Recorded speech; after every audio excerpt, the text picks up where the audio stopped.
Okay. Thank you so very much. Thank you, Taylor. Much appreciated. Great. Well, let's go ahead and get started. So welcome to the next Network Service in the Mesh working group meeting. And so we have this meeting every Tuesday at 8 a.m. And right now we have two other calls which are currently on a hiatus until we have a couple of people back who have been taking a short break. We have the CNCF-hosted group, which occurs every first and third Monday. The first Monday it occurs at 8 a.m. The second call on the third Monday of every month, they're setting up the new time, which is going to be Asia friendly. I believe there's a poll going up for that. And you can check the telecom user group mailing list for details on it, I believe. So major events coming up. We have ONS. So the ONS occurs on September 23rd to 25th. We have 4 accepted talks, a telecom user group meeting, and a CNF testbed tutorial. We have Open Source Summit in Lyon, France, which is with a talk accepted by Ivana and Radoslav. We have KubeCon and CloudNativeCon North America.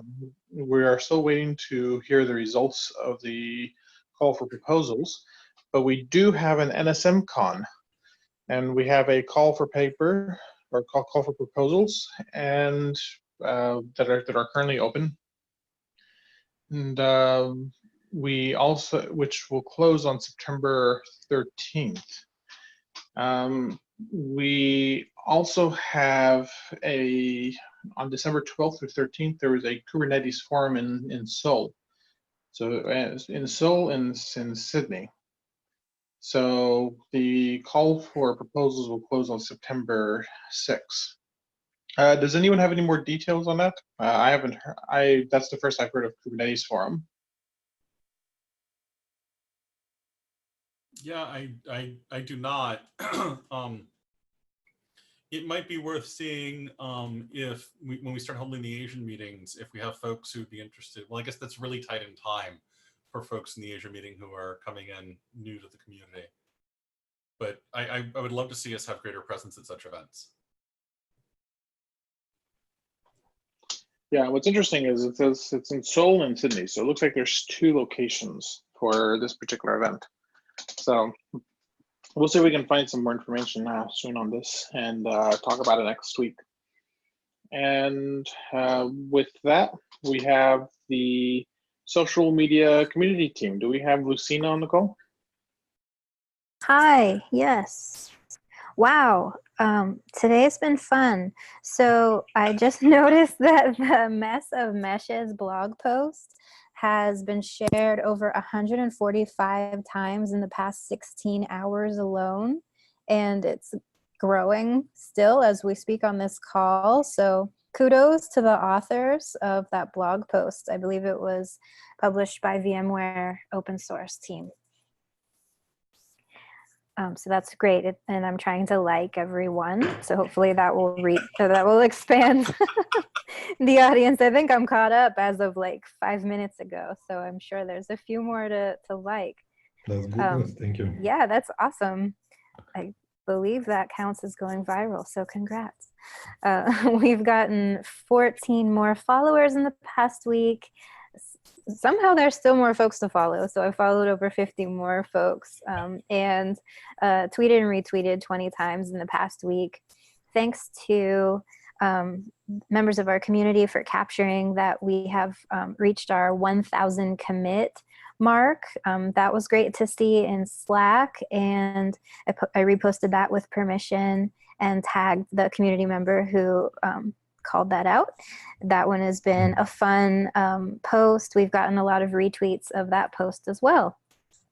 And tried to share, since this week and today we had 2 working group calls, one early morning Central European time and one morning Pacific time. And also shared from last week's Network Service Mesh working group called the Spec Board, shared some information about that this morning. We have a pinned tweet for the Network Service Mesh Con at KubeCon co-located event. And yes, that is a separate event from the Service Mesh Con event. The Network Service Mesh Con is hosted by the Network Service Mesh community. And as Frederick mentioned, the CFPs for Network Service Mesh Con are still open until Friday, September 13th. So if you have an idea, please go to that forum and fill out your request.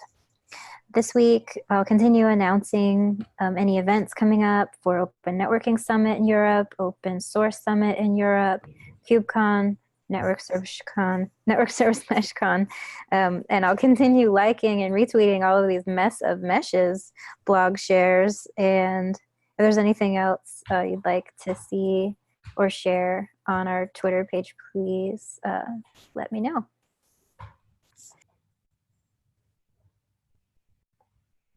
So what I'm hearing as well is we need to write more blog posts because especially with pithy titles. Yeah. I have one question for you, Lucina. So today we had our I'd say every other week call with in the Asian friendly time zone. Mm-hmm. And there was this question from one of the attendants there that should we find a way to somehow promote this call better, because there's not big attendance from China in the region, from the and I know that the TUG had also struggled to find the proper time slot or something that actually works for them. So I don't know, any thoughts on this, any experience that you can share? Well, one thing I learned from the Telecom User Group is that sharing on Slack didn't work as well for folks in different countries, and maybe sharing on Twitter may not work as well. But one thing that did get more interaction was posting a GitHub issue, and posting a GitHub issue for the call that would be earlier in the day for folks in APAC time zones. So maybe we can create a GitHub issue. Okay. To spread the word, and then we can link that issue to mailing list, the Network Service Mesh mailing list, and we could link it to the Twitter post as well. How frequently would you like to share that call is happening? Maybe once a week? No, it's every other week, so at least this probably could be helpful. I think the question was, that sounds good. Meeting is. Yeah, how many reminders shall we do? Reminders. Yeah, I mean, just the day before the call, so that would be our Monday. Yeah.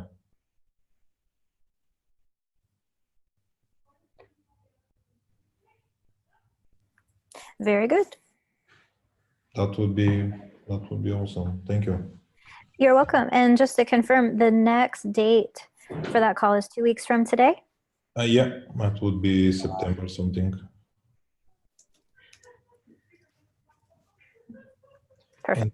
And thank you, Andre and the team, for joining. That's really helpful. We had interesting discussions today, and yeah, I think it's useful. Cool. I mean, and it takes a little time to build critical mass for a call. So. Yeah, that's understood. It's just, are we missing something? That's the only point. The world is full of really creative approaches to solving problems. Yeah, it is. Yeah.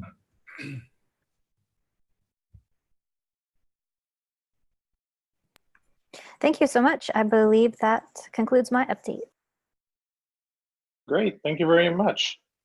So yeah, that's actually a really interesting path. I didn't realize that what you described had as much impact, and so no, that's really insightful. We have we have reached 1,000 commits, and so thanks to Jonas for capturing that. Jonas or Eunice?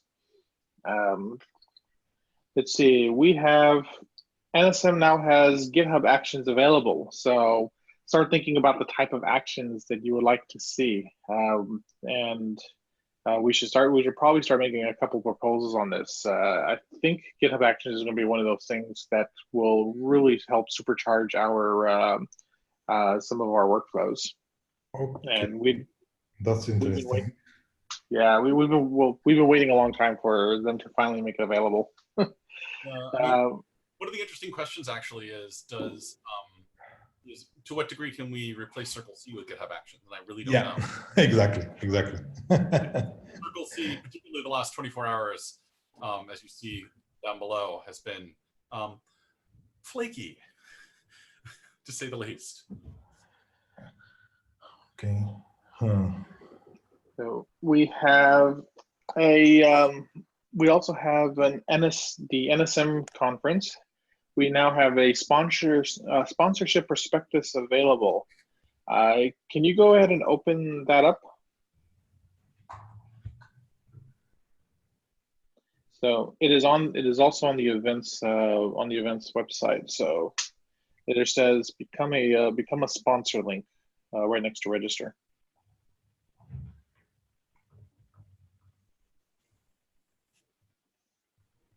So Ed, do you want to talk a little bit about this? Yeah, so I mean, this is sort of a standard prospectus for events, title page, sort of the why sponsor NSMCon. And then the meat of it, what most folks skip to is down on the third page, which is various sponsorship opportunities and the benefits thereof. So if you are part of an organization that you could scroll down to the third page. Is the share locked up? Okay, there we go. So if you were part of one little further down. So if you are part of an organization that might sponsor aspects of NSMCon, there are a number of sponsorship opportunities at various price points, lunch sponsorship, session recording, event sponsorship, etc. So I would encourage you to have your folks reach out to sponsors at networkservicemesh.io and sponsorship your in. Yeah, I believe this is the first time we've ever asked community for money. So, but yeah, so we have sponsorships available. Feel free to read through this and pass it to your favorite leadership or PRs. And with that, if you have any questions, definitely get a hold of us. You can get a hold of us through the usual channels or at sponsors@networkservicemesh.io. Anyways, we can head back to the agenda. And thanks for sharing that. So we have Circle CI instability. So Ed, you have the floor. Yeah, so I noticed yesterday that master seemed a little bit wobbly. So lots of CI jobs on master were failing. And sort of digging into it, it turns out that Circle C was having difficulty spawning Docker instances to run our Docker builds. And since people sometimes tend to look at this and go, why is master CI unstable? I wanted to make sure that folks were aware of, especially since this probably is going to apply to PRs as well, that at least yesterday, Circle CI was having some fairly serious difficulties. They tweeted some stuff on their status page as well, or on their status Twitter account as well. I'm hoping that this has been resolved by today. But if you see a failure of CI, do go take a look, and it may just be an issue with Circle C being able to launch Docker engines.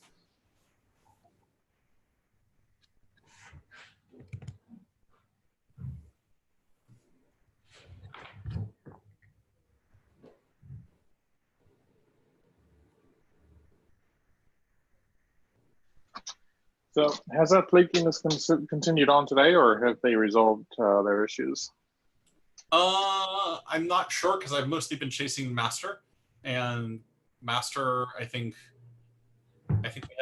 we did have one failure today on master that was attributable to that kind of a problem where, generally speaking, it comes around and says, oh, your container build failed, and you go look at it, it's like, we weren't able to get a Docker engine. So it's amazing how unproductive it is to try and do a Docker build without a Docker engine. I've never seen it work.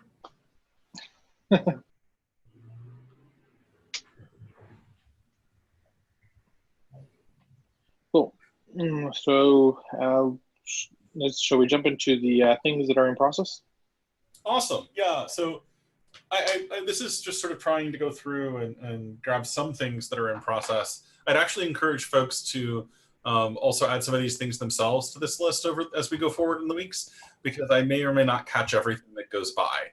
But just to give folks a notion of what's currently in motion, and so they can sort of track some of what's happening. I know that as communities get much more active, it gets way harder to keep track of what's going on just looking at the PRs and issues going by, just because their volume increases. So the first up is, it looks like the DNS is very close. I think we've got the last PR for this. Do you want to say a few things, Denise, about this? Or it looks like you're very close, just basically a rebase away. Oh, yes. By DNS mostly is completed. Actually, PR 14199 is not final. This is just part 2 of 3. Okay, so part 3 coming. Okay. Yes, and part 3 is done. I will provide this after this PR will be merged. That's it. Okay. Okay, cool. Excellent. Security. Ilya, you've been working on this. Do you want to say a few words? Sure. Now there is a PR that linked to the doc, and it's already been reviewed by Andrei and Nikolai and Ed also. So we need to figure out how to deploy workloads without sticking to service accounts. And I think there are still some tasks to move Spire to Helm chart, because now we won't support anything but Helm chart. So I'm working on that currently. Okay. Yeah, and I think part of it with the API bit is the documentation on service accounts is a tiny bit sparse.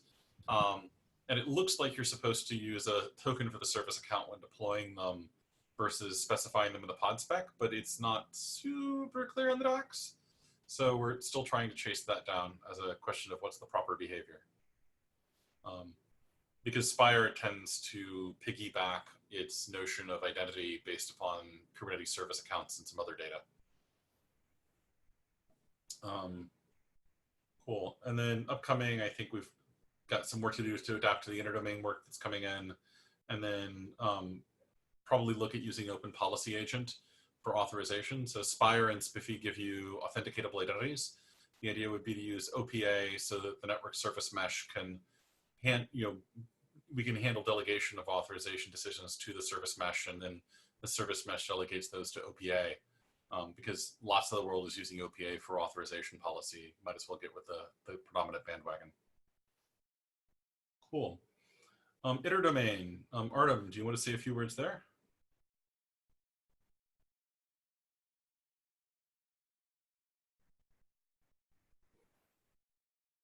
Do we have Artem on the call today? We apparently do not. That's fine. So the interdomain, I think 1298 is the last PR for the initial interdomain work. I believe it's close to going in. We have a known issue with VNI selection. There being a slight bug there across domains. That's being looked at. So if you have interesting ideas there, that would definitely be worth looking at. Sorry, that should be out of its own dignity. we've got some work that's going on with increased pluggability for Network Service Manager. So for example, making it easier to make the exclude prefix detection easier to detect. So some of that's been happening. SRv6 support. So I think Artem is also working on adding SRv6 support. Let's see if we have our resident SRv6 fans on the call. No, but that's currently slightly blocked because of a need to get a little bit of feature extension in Legato for the VPP agent. But I expect that will probably come together fairly quickly.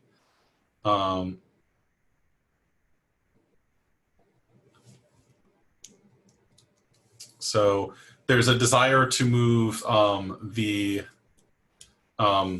remote mechanism support, like VNI selection, into the data plane. That seems like a really good idea. Radoslav, are you on the call? Do you want to say a few things about the kernel data plane? Yeah. Lately I was working on adding route supports and IP neighbors. There's even a PR for that. So cool. Can you go ahead and add it to the minutes? Okay, sure. Cool. That would be great. I'm excited to see this going forward because we've always known that we need to support multiple forwarding planes for network service mesh, and this is sort of a great way to shake out all the bugs in getting that done. And an interesting problem in and of itself.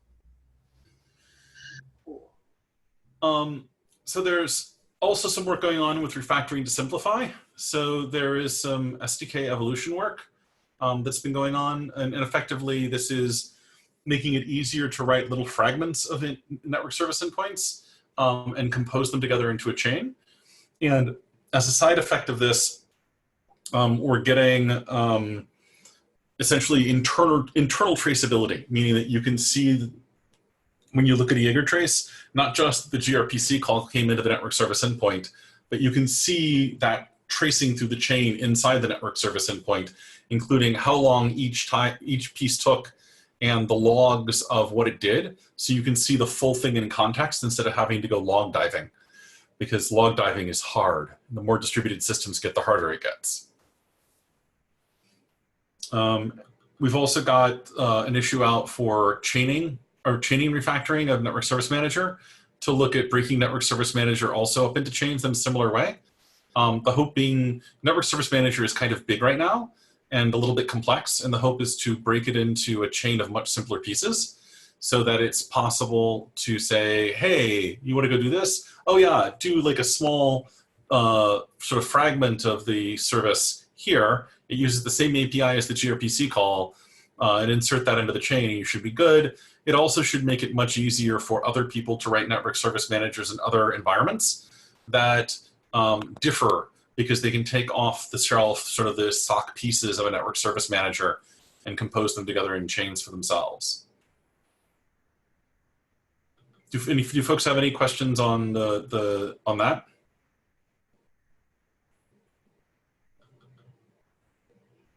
Okay, and then there's a certain amount of linearizing local to remote calls in Network Service Manager.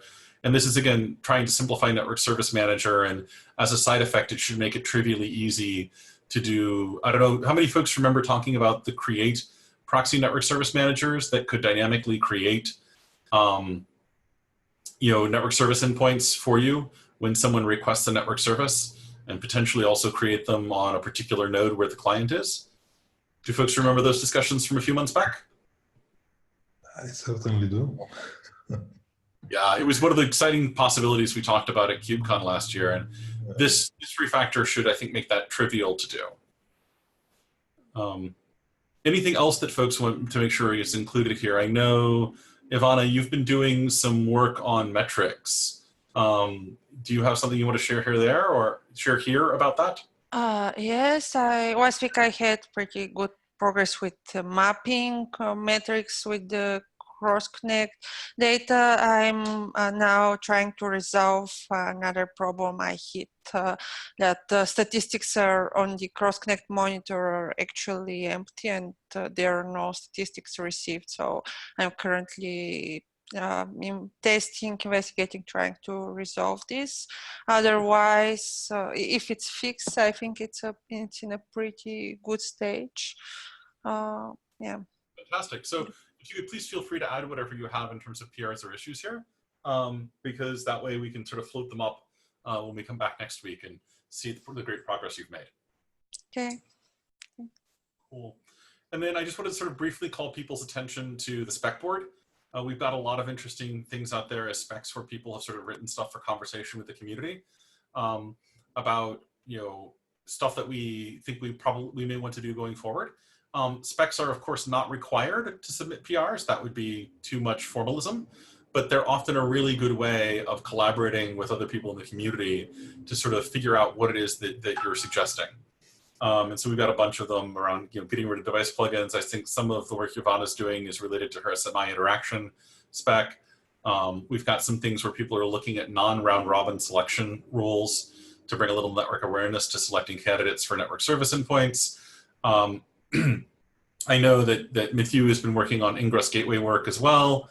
We've got some hardware NIC support and the resiliency v2 stuff that Andre's been thinking about. So definitely go engage there, comment, bring your own specs as well if you have things that you think we should be working on. This is how we grow together. So any comments or questions on those?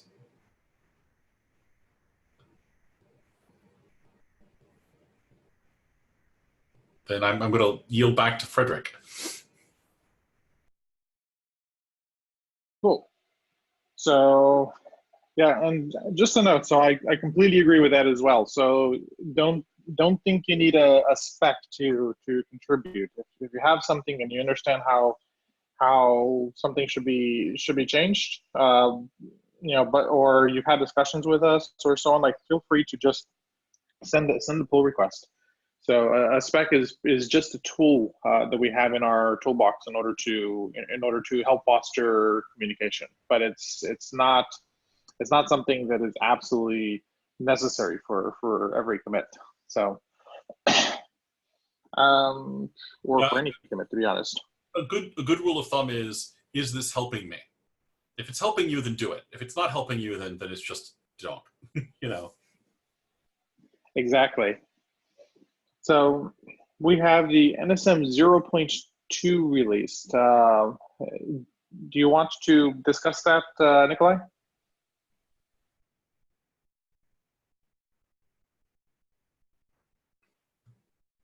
Yep. Am I unmuted now? Yes. Yeah, okay. We hear you.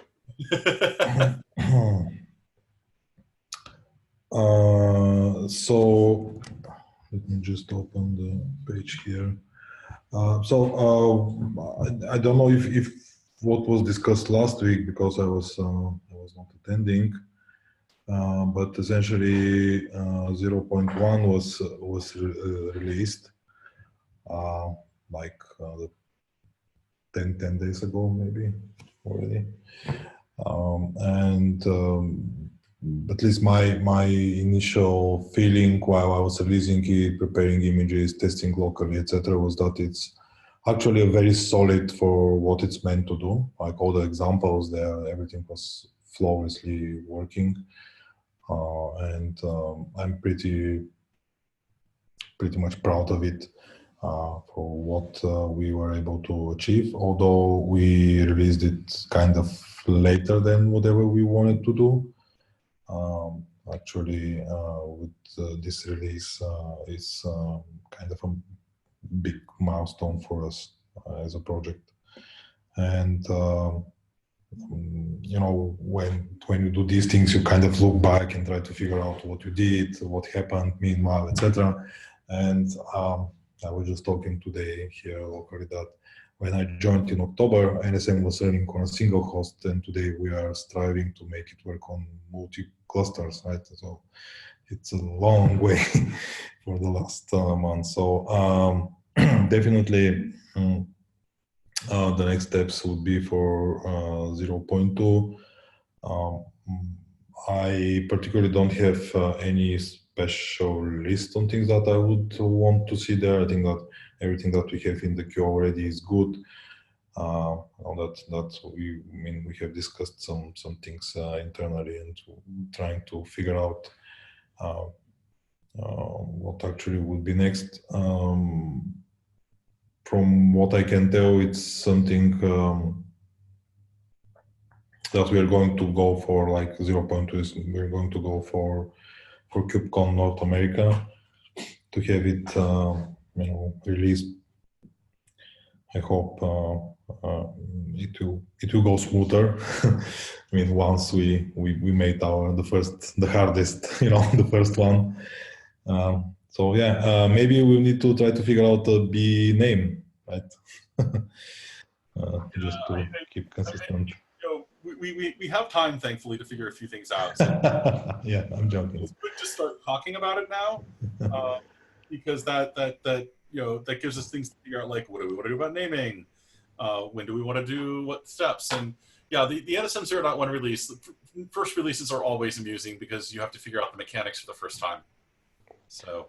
Yeah, no. To be absolutely frank here, when I approached it, like the very first release, I was like, yeah, is it going to be even alpha? It's like pre-alpha or alpha or something like that. But my final feeling after I released it, after I did all the tests and things, like playing with it for almost a whole day, it's actually pretty solid for what it's meant to do, and I'm really proud of it. So we should exponentially have higher standards for the next release, right? I'm super proud of how well we've actually done with testing. I mean, does someone happen to remember how many tests we're running across packet, GKE, AKS, and EKS? How many each? I think it's north of 70 or 80 at this point. Integration tests on each of those clusters, if I remember correctly. Does anyone happen to know the number off the top of their head? I don't have an exact number. Yeah, and those are, I mean, we literally run those on every patch that we are considering for inclusions. It's not surprising that we do pretty well in quality given that. And yes, that's what I was going to say. It actually pays off. I mean, even given the fact that actually 0.1 was released with older testing system, etc., it still has been tested on all the clouds that we do support, and it was interesting to find. I mean, the way that we found that there is a new CVE coming was because our test started failing on AWS, right? I mean, apparently they have adopted the CVE patch earlier, even not announcing it, and we actually caught that by just seeing that our AWS was failing. Yeah, that was super fun. It's like, why are all the integration tests suddenly failing? And the answer was because the CVE suddenly changed how you engage with certain aspects of the security, and everyone did the right thing by just literally dumping the fixes onto their clouds at the same time as the announcement. And that meant that we didn't find out until we picked our head up and looked around. I think that AWS actually did it a week before, because that's when it started playing games on us. So we completely disabled it. Yeah. Yeah, but that's the kind of stuff that's really good to be caught by. Yeah. We get caught out on that than our customers. So talking about, sorry. I've checked. We have 99 tests for Packet and 93 tests for Geeky, AWS, and Azure. Oh, that's exciting. We're almost to 100. Yeah. This actually includes, IPv6 iterations of these, or not? I think no. So it means that we should double these, because cool. Good. So speaking of testing, I think that our test cloud actually project is pretty cool and neat, and I would vote for it to get its own life in a separate repo if someone asked me.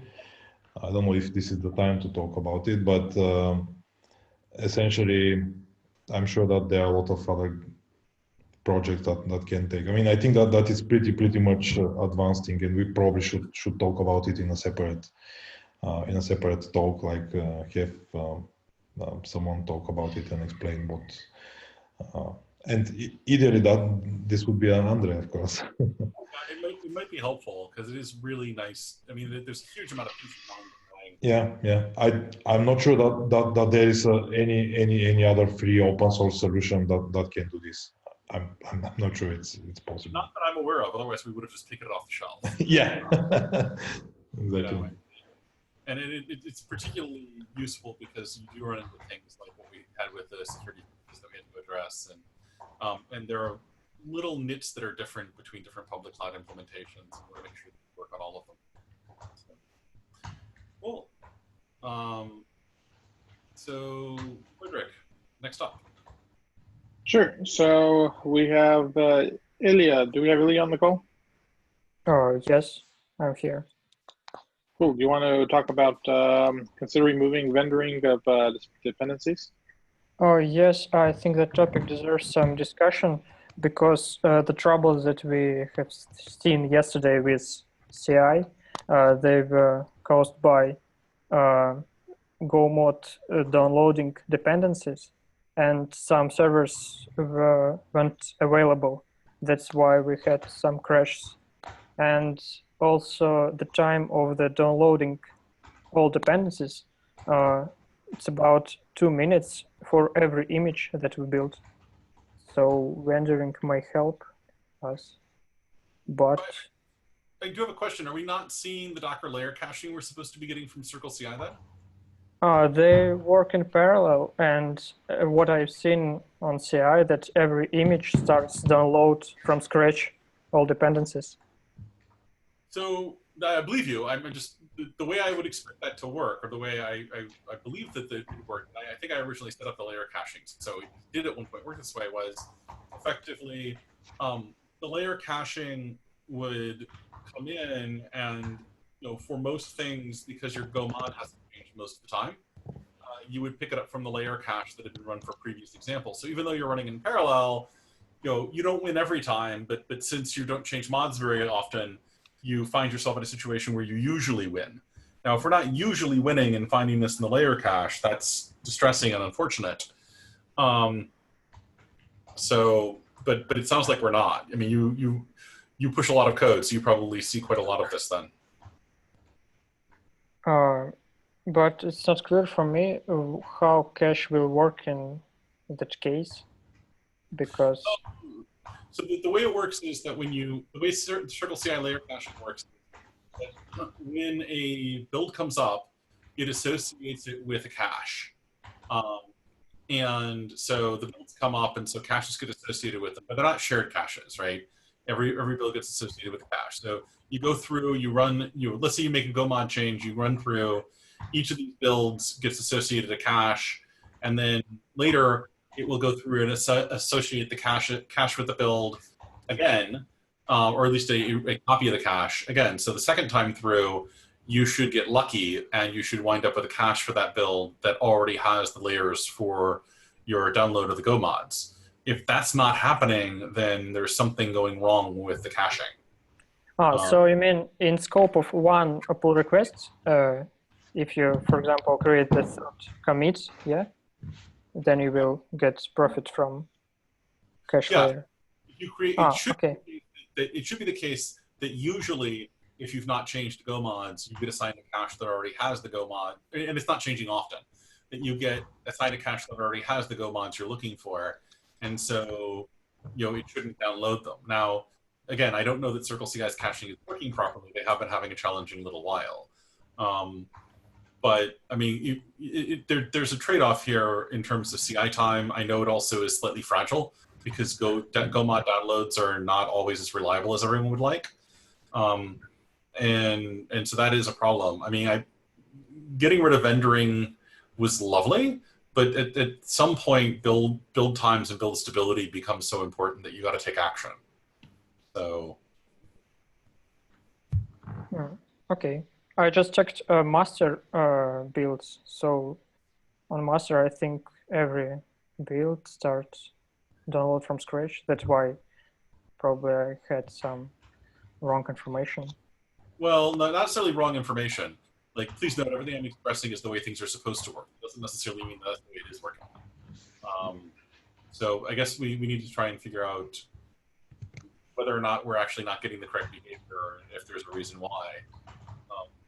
You know, so like the first thing I would check is to see if we turned on Docker layer caching for all our stuff. We're certainly paying them for Docker layer caching, so we'll have to see. Okay, let's definitely think a bit about that, because again, stable builds that are also that are also fast are important. It's just I had hoped that I had seen the last event. Yeah, okay. So something else that we can consider in the short term is setting up a GoMod proxy. So that way that even if the upstream is being flaky, we still we can still get packages.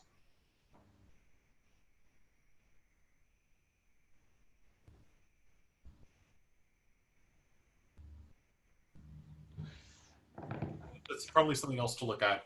Could you maybe write up an explanation of how we might do that, Frederick, or do you want to take a look at that?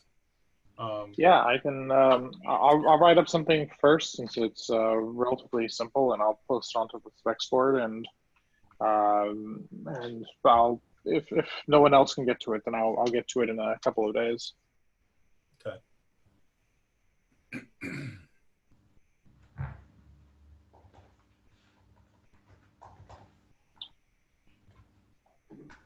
Cool. Do we have anything else anyone wants to discuss?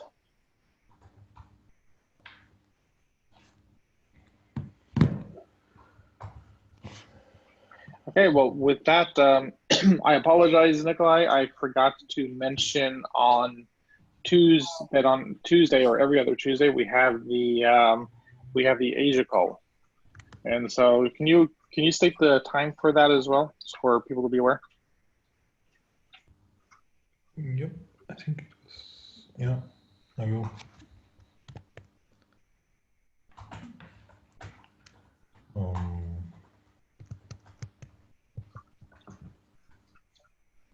And while we're waiting for that, and again, a reminder, if you would like to sponsor NSMCon, the prospectus can be found on the website in the events, NSMCon events section. So please take that PDF to your marketing and PR people, and just wait for Nikolai now. Yeah, I mean, I will fix the recurring here. No problem. I mean, we don't need to. Cool. And so I think we had one this morning. So what we'll do is we'll announce it next week as well, or we'll announce the exact time next week.